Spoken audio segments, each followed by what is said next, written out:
Assalamualaikum warahmatullahi wabarakatuh. Halo semuanya teman-teman, perkenalkan nama saya Khairul Anwar dengan NIM 2383110013. Sebelumnya, saya mahasiswa dari semester 6, jurusan Hukum Keluarga, Fakultas Syariah, UIN Cyber Senurjati Cirebon. Pada kesempatan kali ini, saya akan membahas ataupun menjelaskan tentang perbandingan hukum, khususnya yang berkaitan dengan jurusan saya, yaitu hukum keluarga. Jadi di sini saya akan menjelaskan mengenai tentang perbandingan hukum yang berkaitan dengan hukum keluarga Islam di berbagai negara. Namun, sebelum kita lanjut, saya akan memberitahu kepada teman-teman bahwasanya agar lebih mudah dipahami, materi ini akan saya bagi menjadi 7 pembahasan topik utama, teman-teman. Yang pertama, mengenai tentang perbandingan hukum. Nah, di sini saya ingin bertanya nih kepada teman-teman. Ada yang tahu nggak apa sih perbandingan hukum? Yap, benar sekali. Perbandingan hukum adalah kegiatan membandingkan sistem hukum yang ada di satu negara dengan negara lain, teman-teman. Dengan kata lain, kita tidak hanya mempelajari hukum di suatu tempat saja atau di suatu negara saja, tetapi kita mencoba melihat bagaimana hukum itu diterapkan di berbagai negara, teman-teman. Misalnya, kita bisa membandingkan hukum pernikahan di Indonesia dengan hukum di Arab Saudi misalnya, ataupun di Turki misalnya. Nah, dari perbandingan tersebut, kita bisa melihat apa saja yang sama dan apa saja yang beda, teman-teman. Dan dari situlah kita bisa memahami bahwa hukum itu tidak selalu sama di setiap negara maupun di setiap tempatnya. Perbandingan hukum juga memiliki dua kedudukan yang sangat penting, teman-teman. Yang pertama yaitu sebagai ilmu, dan yang kedua itu sebagai metode. Nah, apa sih yang dimaksud dengan sebagai ilmu?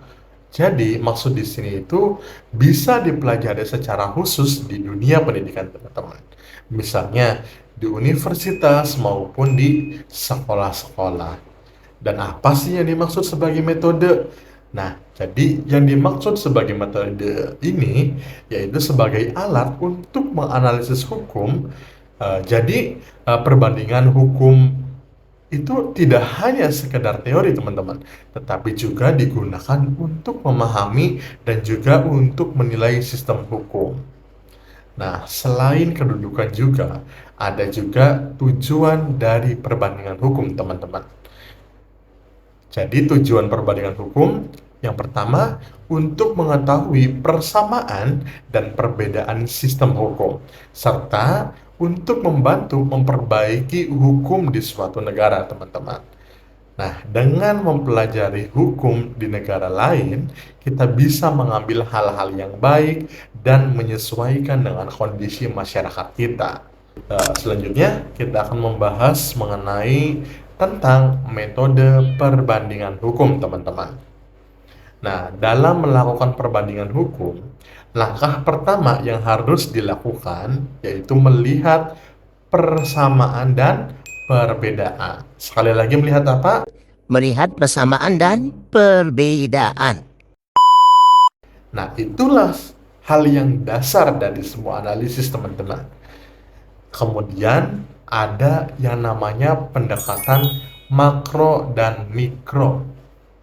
Nah, saya akan menjelaskan dari dua pendekatan tersebut, teman-teman. Pendekatan makro itu melihat sistem hukum secara keseluruhan. Misalnya, bagaimana sistem hukum suatu negara ini bekerja secara umum. Sedangkan pendekatan mikro ini lebih fokus pada bagian-bagian tertentu saja. Misalnya, kita melihat di negara Arab. Nah, kita kalau misalkan melakukan pendekatan mikro, itu cuma fokus pada bagian tertentu. Misalnya kita cuma melihat dari hukum perkawinan yang ada di Arab Saudi saja. Jadi tidak melihat secara keseluruhannya. Seperti itu. Jadi perbedaan antara makro dan juga mikro, teman-teman. Kemudian ada juga pendekatan genealogis, teman-teman. Nah, pendekatan ini tuh melihat sejarah atau asal-usul hukumnya, teman-teman. Dengan memahami sejarahnya, asal-usulnya, kita bisa tahu nih, kenapa hukum itu terbentuk seperti sekarang. Dan juga ada lagi nih, pendekatan analogis. Pendekatan analogis itu melihat kesamaan fungsi dari suatu hukum, walaupun bentuknya itu berbeda, teman-teman. Kemudian ada juga pendekatan fungsionalisme, teman-teman. Konon katanya metode ini sangat penting. Metode ini melihat hukum dari fungsi dalam masyarakat. Jadi, kita tidak hanya melihat aturan tertulisnya saja, teman-teman, tetapi bagaimana hukum itu benar-benar digunakan dalam kehidupan sehari-hari. Kemudian ada metode struktural. Metode apa, teman-teman? Struktural. Nah, metode ini melihat susunan sistem hukum seperti lembaga pengadilan dan aturan-aturannya. Dan yang terakhir ada pendekatan sosiolegal dan kritis. Pendekatan ini melihat hukum sebagai bagian dari kehidupan sosial yang dipengaruhi oleh budaya, politik, dan juga kondisi masyarakat. Lalu, kita mau masuki ke pembahasan yang ketiga, yaitu mengenai tentang hukum keluarga dan perbandingannya. Dalam ilmu hukum, ada pembagian antara hukum publik dan hukum privat, teman-teman. Nah, kali ini saya akan menanya kembali kepada teman-teman. Ada yang tahu nggak nih hukum publik dan hukum privat? Jadi, hukum publik mengatur hubungan antara negara dengan masyarakat. Sedangkan kalau hukum privat itu mengatur hubungan antar individu, teman-teman. Jadi, itu perbedaannya antara hukum publik dan juga hukum privat. Kemudian, hukum keluarga ini termasuknya ke dalam mana nih? Apakah ke dalam hukum privat atau ke dalam hukum publik? Jawabannya, hukum keluarga ini termasuk ke dalam hukum privat. Karena apa? Karena hukum keluarga ini mengatur hubungan dalam lingkup keluarga, teman-teman. Jadi, hal ini kita bisa dapat simpulkan ya, bahwasanya hukum keluarga ini masuknya ke dalam hukum privat ya, teman-teman. Jadi, hukum keluarga ini mencangkup berbagai hal, seperti perkawinan, perceraian, hubungan orang tua dan anak, serta hak dan kewajiban dalam keluarga. Nah, dalam Islam, hukum keluarga ini memiliki dasar yang kuat karena bersumber dari Al-Quran, hadis, dan ijtihad para ulama, teman-teman. Cangkupan hukum keluarga ini meliputi nikah, talak, warisan, nafkah, dan berbagai aspek kehidupan keluarga yang lainnya juga. Ketika kita melihat, ketika kita membandingkan hukum keluarga, kita melihat bagaimana aturan-aturan tersebut diterapkan di berbagai negara. Dari situlah kita bisa mengetahui perbedaan dalam praktiknya, teman-teman, walaupun sumber hukumnya sama. Nah, pembahasan keempat, kita akan membahas mengenai tentang sistem dan tradisi hukum dunia. Nah, di dunia ini terdapat beberapa sistem hukum utama, teman-teman. Yang pertama ada yang dinamakan dengan sistem civil law. Nah, sistem civil law ini adalah sistem hukum yang didasarkan pada undang-undang tertulis. Sistem ini digunakan di banyak negara, teman-teman, termasuknya di Indonesia. Nah, ini Indonesia juga menggunakan civil law, teman-teman. Dan yang kedua ada juga yang dinamakan dengan sistem common law. Nah, sistem ini adalah sistem hukum yang didasarkan pada keputusan hakim atau jurisprudensi. Nah, sistem ini juga banyak digunakan di berbagai negara, teman-teman. Contohnya seperti Inggris dan juga Amerika. Kemudian selain itu, ada sistem keagamaan atau mungkin lebih lebih apa namanya, nggak asingnya kita sebutnya dengan hukum Islam, yang tentu ini bersumber dari ajaran agama ya teman-teman. Dan yang terakhir ada yang dinamakan hukum adat. Hukum adat ini berasal dari kebiasaan masyarakat yang sudah berlangsung lama ya teman-teman, atau yang sudah kebiasaan lama-lama seperti itu teman-teman. Jadi setiap sistem hukum ini memiliki ciri khas ataupun karakteristik yang berbeda dan mempengaruhi bagaimana hukum diterapkan di suatu negara, teman-teman. Kemudian kita memasuki ke pembahasan yang kelima, yaitu mengenai tentang sistem hukum negara-negara Muslim. Jadi walaupun banyak ya negara-negara Muslim, Turki, Arab Saudi, jadi walaupun sama-sama negara Muslim, penerapan hukum Islamnya di setiap negara-negara tersebut ini tentu berbeda-beda, teman-teman. Ada negara yang menerapkan hukum Islamnya ini secara penuh seperti Arab Saudi, teman-teman. Ada juga yang menggabungkan hukum Islam dengan hukum modern, teman-teman, seperti Indonesia. Dan juga ada yang lebih sekuler, teman-teman, seperti Turki. Nah, kedudukan hukum keluarga Islam di negara-negara tersebut ini juga berbeda, teman-teman. Di beberapa negara, hukum Islam menjadi sumber utama hukum.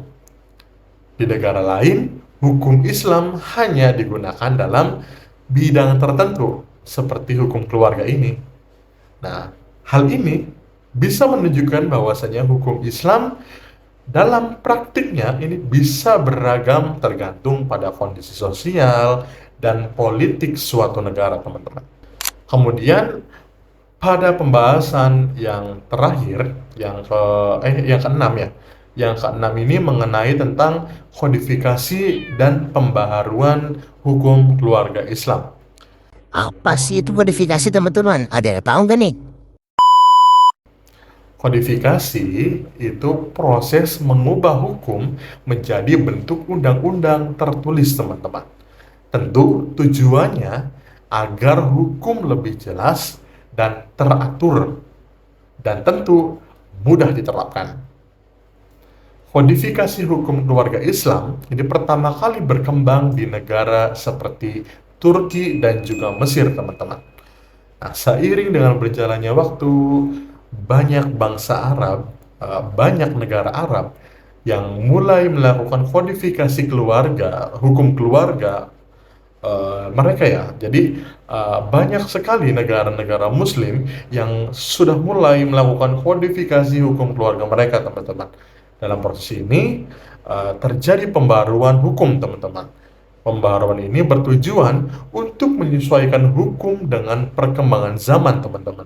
Misalnya, ada peraturan yang memberikan perlindungan lebih terhadap perempuan dan anak, serta pengaturan yang lebih jelas dalam praktik seperti halnya poligami, teman-teman. Jadi, hal ini kita bisa menyimpulkan bahwasanya hukum tidak bersifat statis, tetapi bisa berkembang sesuai dengan kebutuhan masyarakat, teman-teman. Dan yang ketujuh ataupun yang terakhir ini mengenai tentang sistem keluarga Islam di beberapa negara.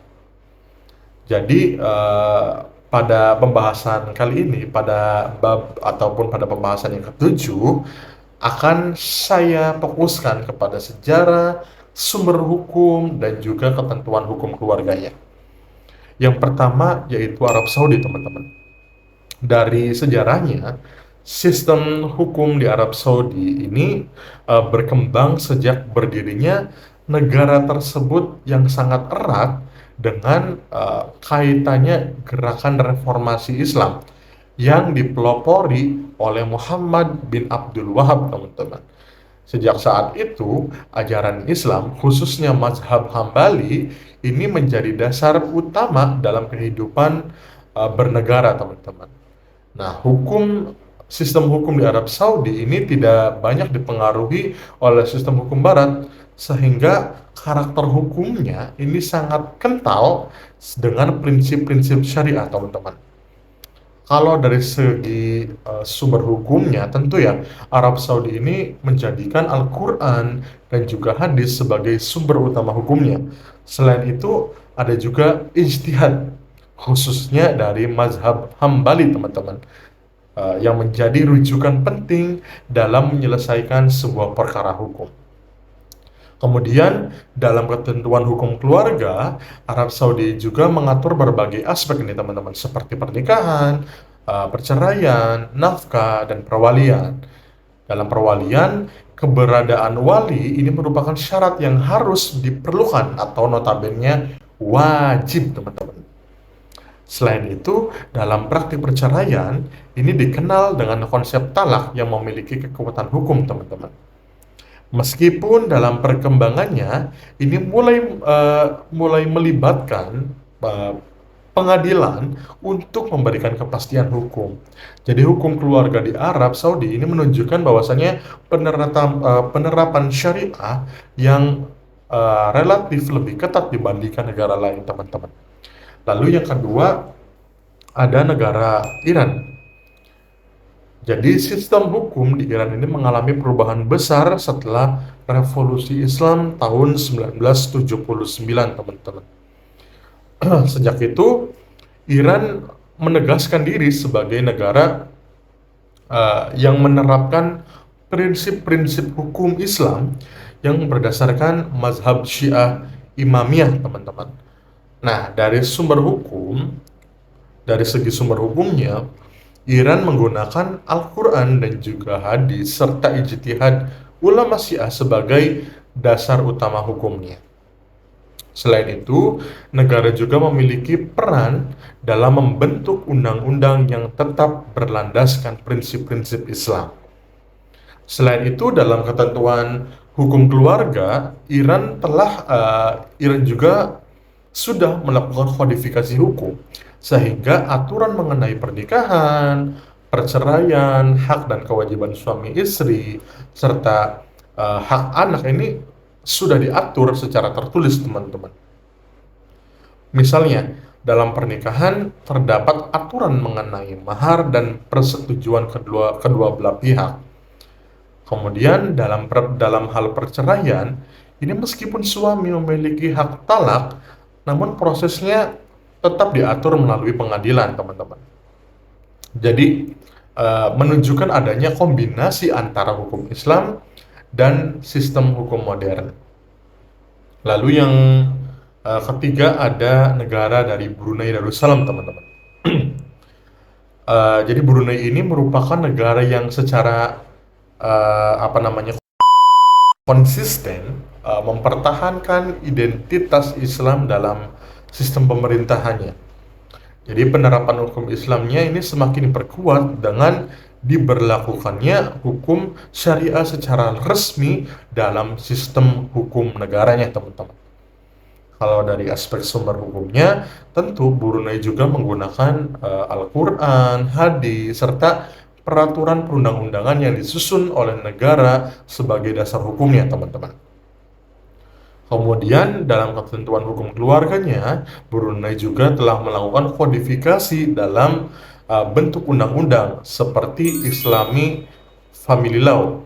Nah, aturan ini mencangkup berbagai aspek, teman-teman, seperti pernikahan, perceraian, nafkah, warisan, dan perwalian.